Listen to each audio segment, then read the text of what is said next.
नमो नमः छात्राः। वयं क्रियापदं किं कथयति द्वितीयं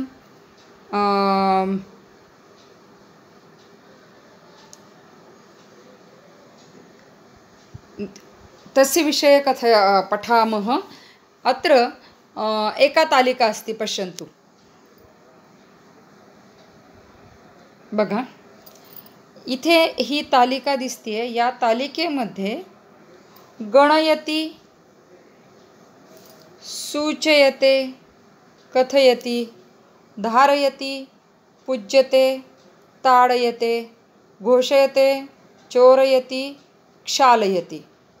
आणि इथे प्रश्न दिलेला आहे तुम्हाला, अत्र भिन्नं पदं किम।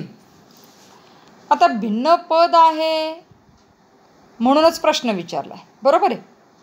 पण त्याही आधी माझ्या हे तुम्ही लक्षात आणून द्या, किंवा रादर आता मी तुम्हाला विचारते तर तुम्हाला समजतंय का बघा, की ह्या सगळ्यामध्ये सारखेपणा तरी आहे का? आहे। काय सारखेपणा आहे?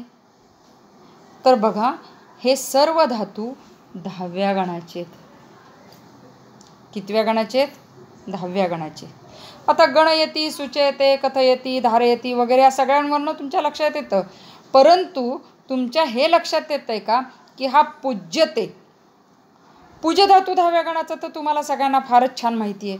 कारण 8वीला जी आपण संस्कृत शिकायला सुरुवात करतो तर 10व्या गणाचं उदाहरण घेताना नेहमी आपण पूज्य धातूचंच उदाहरण खूपदा वापरतो। त्यामुळे तुम्हाला सगळ्यांना पूज्य धातू आणि कथ धातू खूप चांगला परिचयाचा आहे, तो 10व्या गणाचा आहे, बरोबर आहे।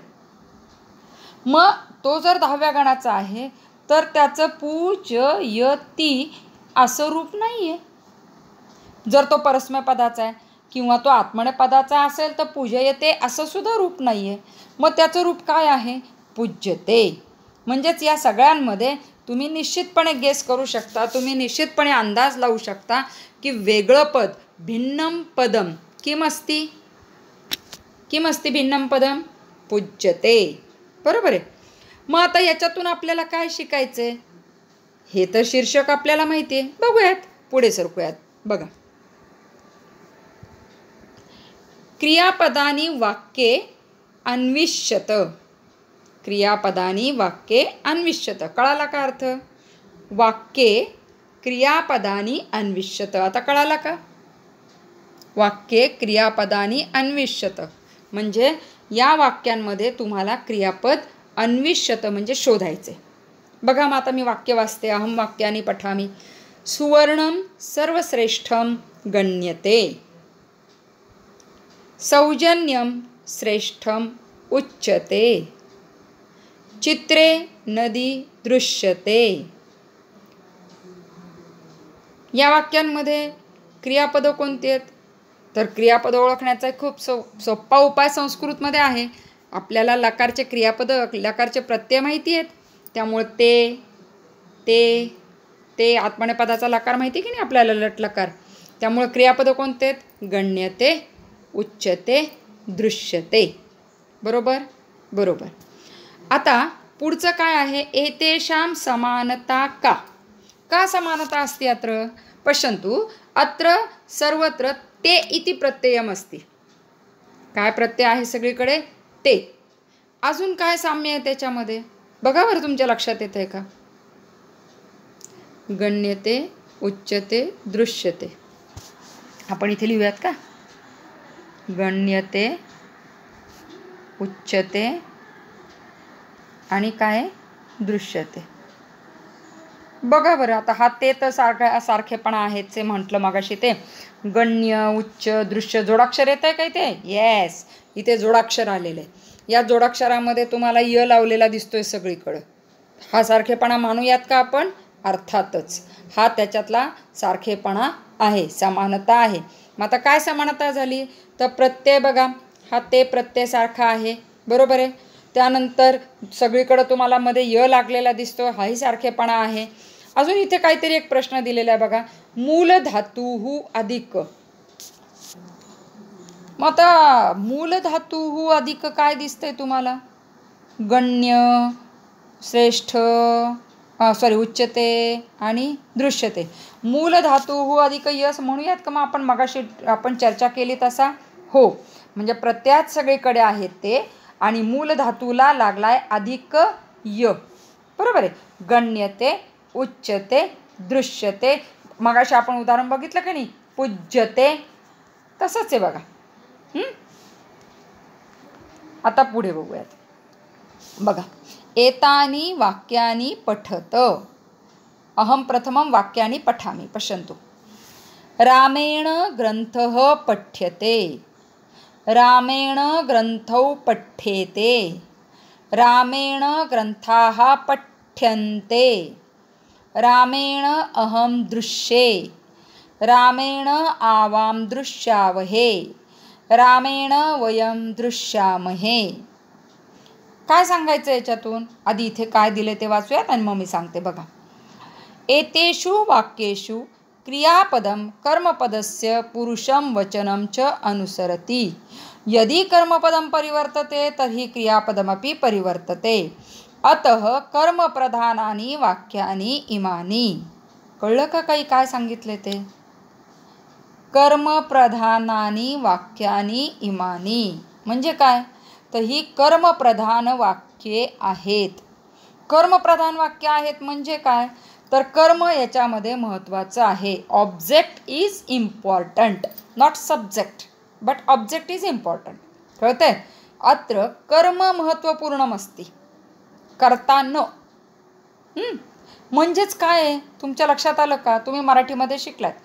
कर्तरी प्रयोगामध्ये कर्ता क्रियापद कर्त्यानुसार बदललं तर तो कर्तरी प्रयोग. कर्मणी प्रयोगामध्ये क्रियापद कर्मानुसार बदलतं म्हणून तो कर्मणी प्रयोग. इंग्रजीमध्ये सुद्धा तुम्ही शिकलात.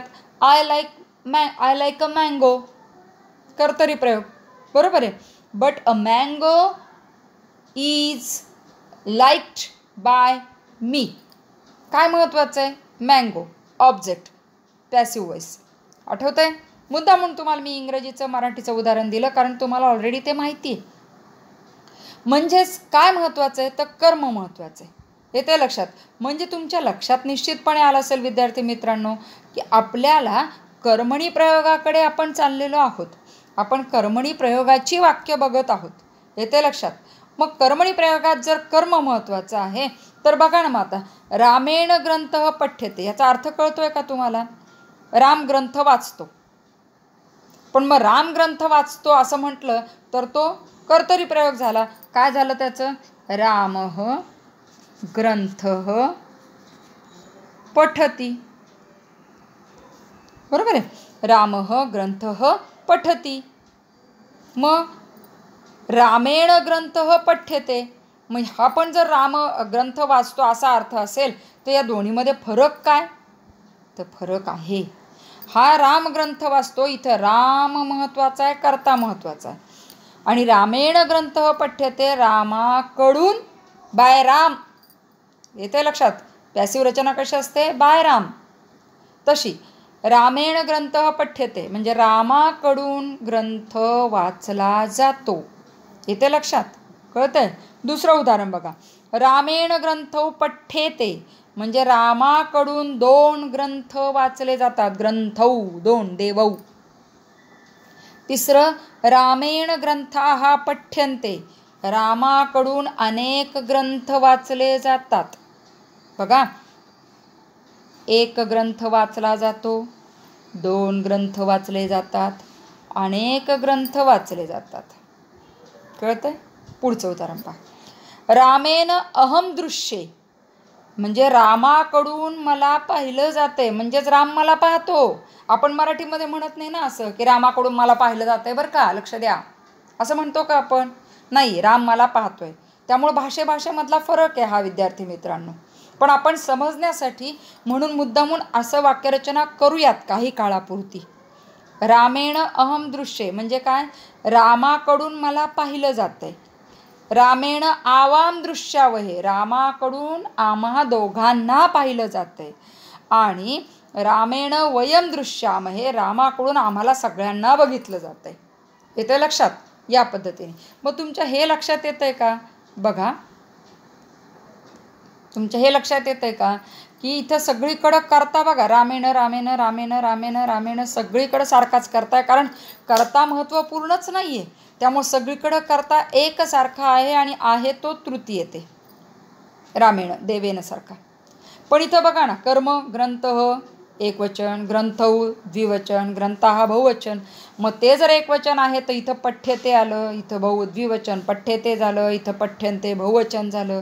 इथं अहम उत्तम पुरुष एकवचन आलं तर दृश्य उत्तम पुरुष एकवचन आलं. त्या पद्धतीने पुढचं सुद्धा बदललं. म्हणजेच काय, कर्मप्रधानानी वाक्यानी, कर्मानुसार बदलतं. मग आता बघा या चौकटीत काय सांगितलंय, एतेषु वाक्येषु क्रियापदम कर्मपदस्य पुरुषम वचनम अनुसरती. म्हणजे काय की या वाक्यांमध्ये क्रियापद हे कर्मपदाच्या पुरुषवचनानुसार आहे. जर कर्म बदललं, ग्रंथचं ग्रंथौ केलं तर पठ्यतेचं पठ्यते होतं, ग्रंथचं ग्रंथाः केलं तर पठ्यन्ते होतं. म्हणजेच कर्म बदललं तर क्रियापद बदलतं. म्हणून हे कर्मप्रधान वाक्य आहे. कर्मप्रधान म्हणजेच कर्मणी प्रयोगाची वाक्य आहेत. आलं लक्षात? कळालं प्रत्येकाला? बघा विद्यार्थी मित्रांनो, तुम्ही आहे ना आता व्याकरणाची वही काढायची आणि व्याकरणाच्या वहीमध्ये क्रियापदम किम कथयती असं नाव द्यायचं आणि ही तालिका लिहायची, उत्तर लिहायचं, बरोबर आहे. त्यानंतर हे पण लिहायचं. इथं जे तुम्हाला दिलेले गाळलेले जागा चौकट त्याच्यामध्ये उत्तर लिहायचं, मी तुम्हाला समजावून सांगितलं. त्यानंतर हे असं सगळं लिहायचं. ह्याच्यात अजून काय लिहिणार आहात तुम्ही लोक बघा, मी जसं याचा अर्थ तुम्हाला सांगितला होता ना, या 6 वाक्यांचा अर्थ तुम्हाला मी सांगितला, तर तुम्ही सुद्धा हे एक वाक्य लिहायचं, त्याच्या खाली त्याचा मराठीत अर्थ लिहायचा. काय लिहिणार, रामाकडून ग्रंथ वाचला जातो. इथं लिहा खाली दुसरं, रामाकडून 2 ग्रंथ असाच शब्द प्रयोग करायचा. 2 ग्रंथ वाचले जातात. तिसऱ्याच्यात रामाकडून अनेक ग्रंथ वाचले जातात. या पद्धतीने आलं लक्षात?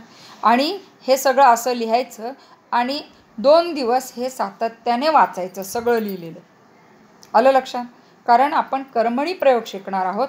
हे तुमचं तयार झालं तर पुढे तुम्हाला अधिक सोपं होईल. कळालं प्रत्येकाला? आलं सगळ्यांच्या लक्षात? हे सगळे वाक्य लिहिले की त्या प्रत्येक याच्या खाली इथे रामेणाच्या खाली 3 लिहायचं. आलं लक्षात? सध्या एवढंच राहिलेलं आपण पुढच्या व्हिडिओमध्ये बघूयात. सध्या इथेच थांबूयात विद्यार्थी मित्रांनो. एवढं सगळं लिहून सारखं वाचून स्वतःला तयार करा. पुन्हा भेटूयात पुढचं राहिलेलं शिकण्यासाठी. शुभम भवतु.